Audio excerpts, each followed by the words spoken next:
খানাখন্দে ভরা সড়কে তৈরি হয়েছে বড় গর্ত, সেখানে জমেছে পানি, তৈরি হয়েছে মরণ ফাঁদ। আরও ভয়ঙ্কর অবস্থা আবর্জনা ব্যবস্থাপনাতে।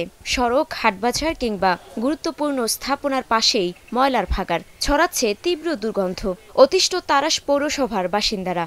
একটু বৃষ্টি হলে দেখা যায় যে আমাদের গাড়িতে আসতে অসুবিধা হয় এবং পায়ে হেঁটে আসতেও অসুবিধা হয়। এখানে আমাদের অনেক সমস্যা হয়, যেমন স্কুল ড্রেস মেখে যায়, শু টু সব কিছু মেখে যায়। এই জায়গাটা অনেক বেশি খারাপ।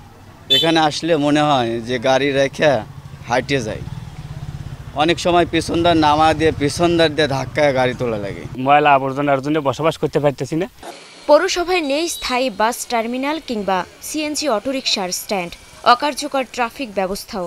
সড়ক দুর্ঘটনা যেন নিত্যসঙ্গী। সড়কবাতির অভাবে হরহামেশাই ঘটে চুরি ছিনতাই। পৌরকর দিয়েও নাগরিক সেবা না মেলায় ক্ষুব্ধ স্থানীয়রা। তারাস পৌরসভা ময়লাগুলো ফালানোর জন্য পর্যাপ্ত পরিমাণ একটা ভালো জায়গার প্রয়োজন। যেখানে ফাঁকে ফালাবি সেখানে যেন জায়গাটা আবার হয়, মানুষের যেন অসুবিধা না হয়। তারাস একটা উপজেলা সদর, এখানে কোনো ড্রেনেজ ব্যবস্থা নাই। যখন বৃষ্টি বাদল হয় তখন রাস্তাঘাটে হাঁটা যায় না।